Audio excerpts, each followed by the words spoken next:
Hello everyone and welcome to Doon officers academy. आज हम articles के कुछ क्वेश्चन करने वाले हैं। अगर इससे पहले जो आर्टिकल्स की वीडियो आपने नहीं देखी है, do watch those videos.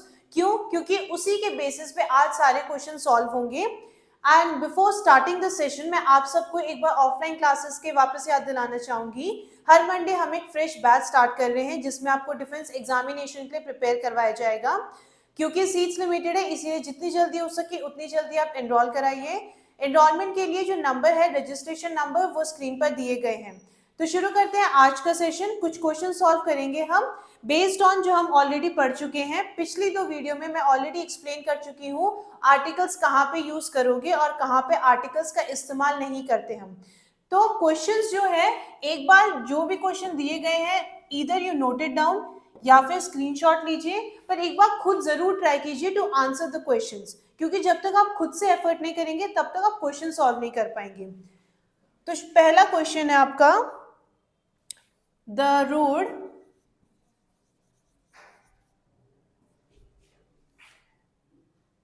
To famous monument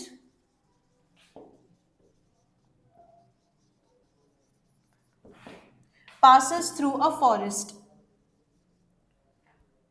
Passes through a forest. This is your A part, ये आपका B पार्ट है, ये है आपका C पार्ट। या पूरे सेंटेंस में कहीं पे कोई गलती नहीं है। This is your D part. Answer the question quickly. The road to famous monument passes through a forest. आपको रूल में एक चीज बताई गई थी ना, जब भी किसी मॉन्यूमेंट की बात की जा रही है या फिर कोई भी ऐसी चीज जिस विच is one of its kind. ऐसे तो है नहीं कि आपने एक ताजमहल देखा, बहुत सारे ताजमहल देखे। ताजमहल क्या है? One of its kind monument है। तो यहाँ पे किसी आर्टिकल का यूज होना चाहिए था, बिल्कुल होना चाहिए था। कौन सा आर्टिकल है वो? The road to the famous, ठीक है, टू द फेमस। तो error lies in the B part, यहाँ पे द यूज करोगे। द का one of something which is one of its kind, उसके पहले हम क्या यूज करते हैं? द। इसीलिए आपको बोला गया था ना, जब भी आप सुपरलेटिव वाली चीजें यूज करते हो, आपको क्या हाईएस्ट फॉर्म दिखाना है किसी चीज का, तब भी आप आर्टिकल का इस्तेमाल करते हो। कौन सा? द। ठीक है, आई होप आप आंसर भी कर रहे हो। क्वेश्चन नंबर 2 है, आर हाउसिंग सोसाइटी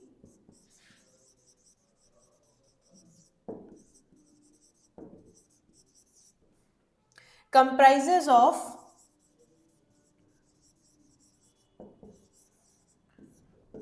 ये आपका ए पार्ट है,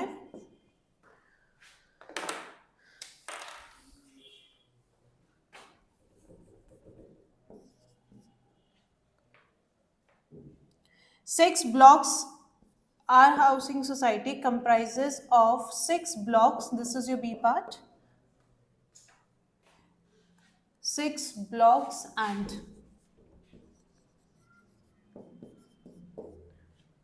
6 blocks and 33 flats in an area of about 1,000 square meters. ये आपका सी पार्ट है। पूरे सेंटेंस में कहीं पे कोई गलती नहीं है। Our housing society comprises of 6 blocks and 33 flats in an area of about 1,000 square meters. कहाँ पे गलती है या कहीं भी गलती नहीं है? अगर आपने रूल वाली वीडियो देखी है तो आप बहुत आसानी से सारे क्वेश्चन आंसर करते जाओगे। इसीलिए आपको हर बार बोलती हूँ कि पहले की वीडियोस हमेशा देखिए आप।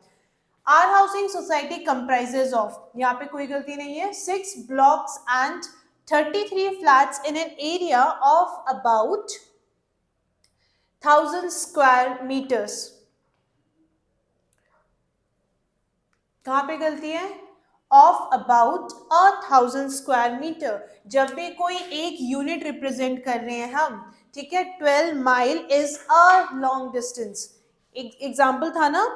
तो ये 1,000 स्क्वायर फीट एक यूनिट रिप्रेजेंट कर रहा है, तो इसीलिए एक आर्टिकल का यूज होना था। तो एरर है आपका सी वाले पार्ट पे, वहां पे अ आर्टिकल का इस्तेमाल करोगे आप।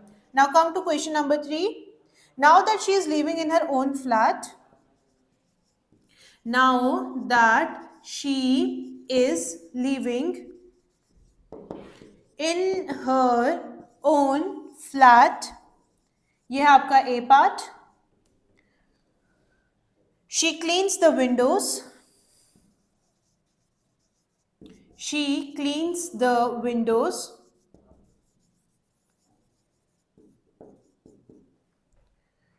twice a week in the summer and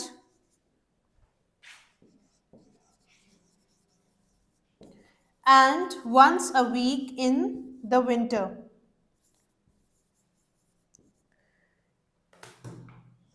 In the winter. ये क्या है आपका? This is your C part, या फिर पूरे सेंटेंस में कहीं पे कोई गलती नहीं है. Now that she is living in her own flat, she cleans the windows twice a week in the summer and once a week in the winter. कहाँ पे एरर है? हाँ, या कहीं कोई एरर नहीं है?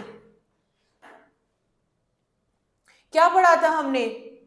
एब्स्ट्रैक्ट नाउन के पहले कोई आर्टिकल का यूज नहीं होता है और आपके मटेरियल नाउन के पहले भी आर्टिकल का यूज नहीं करते हो अनलेस स्पेसिफिकली आप पर्टिकुलरली किसी चीज को आप रेफर कर रहे हो, और प्रॉपर नाउन के पहले भी नहीं आता है. चलो, 3 नाउन के पहले नहीं आता है. कौन सा नाउन है यहाँ पे, पहले ये बताओ. एब्स्ट्रैक्ट नाउन है कहीं? है ना. Twice a week in the summer. Summer और विंटर क्या है बेटा आपके? हाँ, सीजन के नाम है, तो क्या उससे पहले नाउन आपका आर्टिकल यूज होना चाहिए था? ना ही यहाँ पे द यूज होना था, ना इधर. ठीक है, द समर द विंटर नहीं होना था. तो एरर कहाँ पे आपका? लास्ट वाले पार्ट में, that is your C part. ठीक है, आंसर करते जाओ. ठीक है, जरूरी नहीं है हर बार आप सही आंसर दो, but as long as you are trying. जो लोग बिल्कुल भी ट्राई नहीं कर रहे उनसे एटलीस्ट आप क्या हो, बेहतर करोगे. नेक्स्ट क्वेश्चन है आपका. With little imagination and enterprise, with little imagination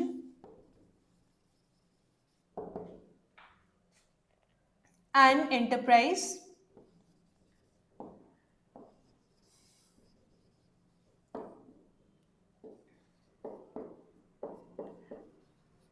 the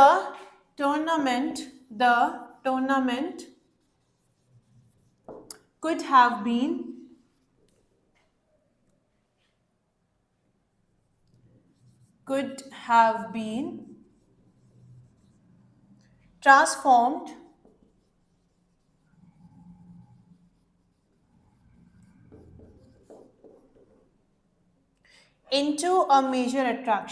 into a major attraction.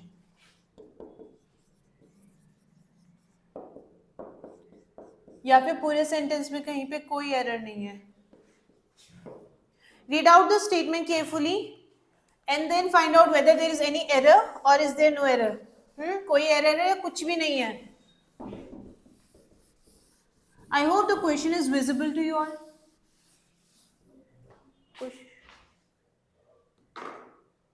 With little imagination and enterprise, the tournament could have been transformed into a major attraction. कहाँ पे error है या नहीं है error? अच्छा, a little, the little, little, इनका क्या बताया था? अ लिटिल का मतलब होता है सम, लिटिल का मतलब होता है नेग्लिजिबल, ना के बराबर, है ना. तो फिर अ लिटिल है ना, क्या आना चाहिए? अ लिटिल ही तो आना चाहिए. द लिटिल का मतलब क्या है? नेग्लिजिबल, ना के बराबर. तो क्या स्टेटमेंट ये बोल रहा है कि ना के बराबर इमेजिनेशन चाहिए थी? थोड़ी इमेजिनेशन चाहिए थी ना. तो विथ अ लिटिल, ठीक है, सॉरी, विथ अ लिटिल. ठीक है, तो एरर है आपका पहले पार्ट पे ही, with a little imagination. Alright, next question करते हैं.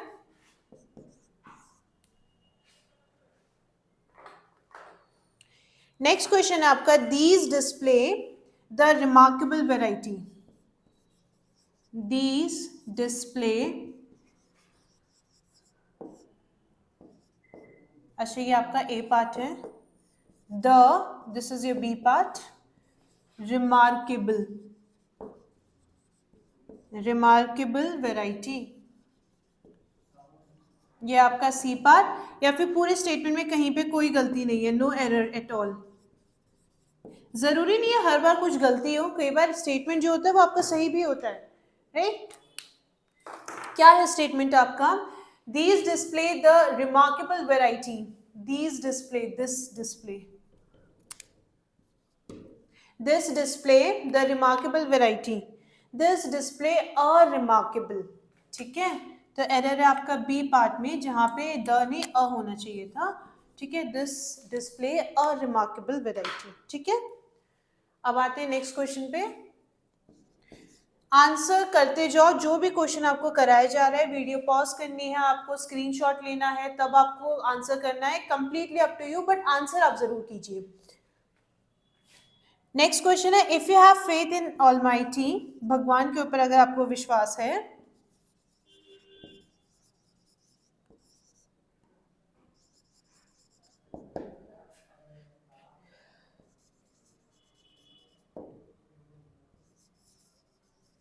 ये है आपका A part, everything will turn out, everything will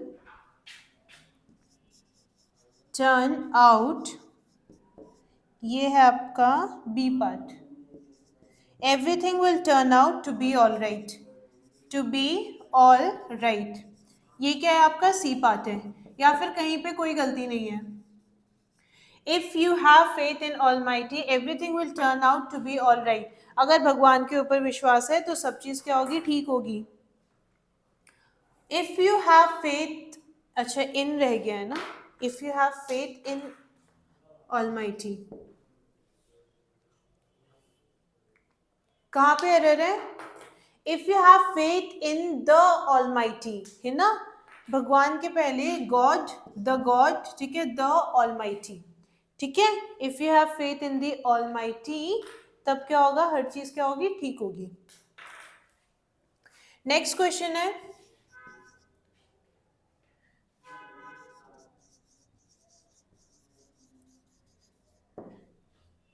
according to the Bible,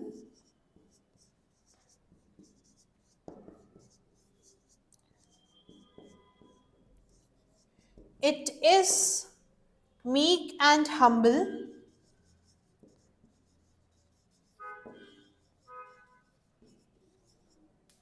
ये आपका B part, who shall inherit the earth, who shall inherit the earth, ठीक है, ये है सी पार्ट, या फिर कहीं पे कोई गलती नहीं है। This is your D part.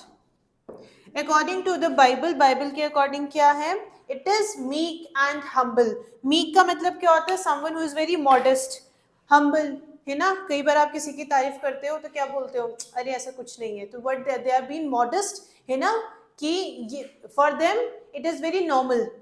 कुछ लोग क्या होते हैं कि दे went all their way out, ठीक है, they go all their way out to help others, modest लोग को हम क्या बोलते हैं, मीक, मीक एंड हम्बल। तो कहाँ पे कहीं गलती है या नहीं है गलती? हाँ, एक बार स्टेटमेंट पूरा पढ़ो एंड टेल में कहीं पे कोई गलती है, स्क्रीनशॉट लेना है, नोट डाउन करना है, जो करना है करो, बट आंसर जरूर करो। According to the Bible it is meek and humble who shall inherit the earth, it is the meek and the humble, ठीक है।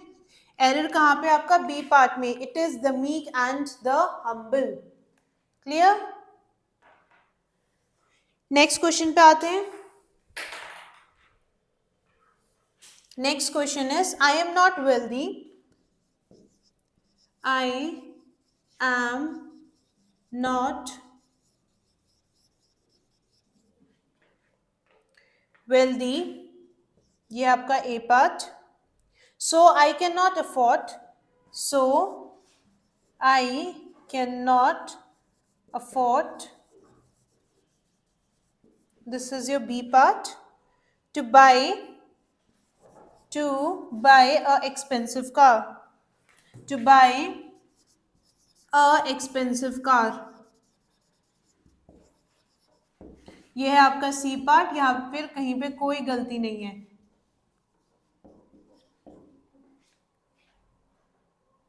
I am not wealthy, so I cannot afford to buy a expensive car. Out of all the questions, ये वाला तो आप answer करोगी. I am not wealthy, so I cannot afford to buy a expensive car. क्या होना चाहिए? ये वाला बेटा आंसर करना चाहिए आपको, है ना. ये बिल्कुल शुरू होते ही जब हम when we were starting articles, तब आपको इनडेफिनेट आर्टिकल और डेफिनेट आर्टिकल में यूज बताया था, राइट. तो उसमें आपको एक चीज बताई थी, अगर क्या है वॉवल साउंड है या वॉवल वर्ड से शुरू हो रहा है वो, तो आप क्या लगाओगे वहां पे, ए या एन लगाओगे. तो यहाँ पे क्या है, I am not wealthy so I can not afford to buy an expensive, है ना. तो एन एक्सपेंसिव आना चाहिए. तो कहाँ पे गलती है यहाँ पे, this is your C part. ठीक है, ये वाला तो आई होप सबने आंसर किया होगा. So I can not afford to buy an expensive car. ठीक है, एरर लाइज इन द कौन से सी पार्ट. थोड़े और क्वेश्चन करते हैं.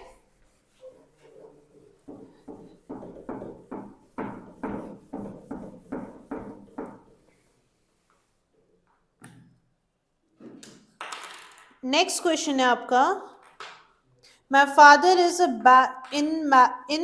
My father is in bad mood today. ठीक है, नेक्स्ट क्वेश्चन है, my father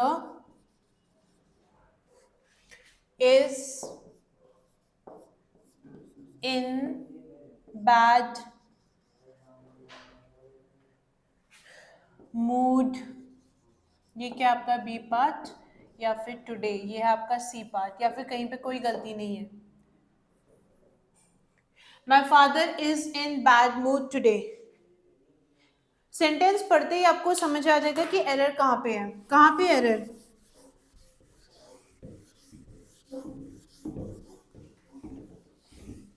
my father is in a bad mood, है ना.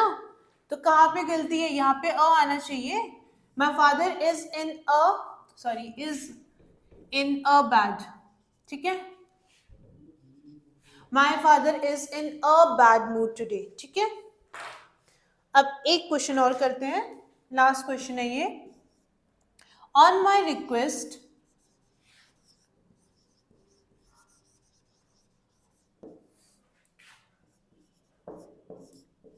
Lalit introduced me to his friends. Lalit introduced me to his friends. Sorry, to his friend. ये है आपका B part. To his friend who is singer and a scientist. ये आपका C part.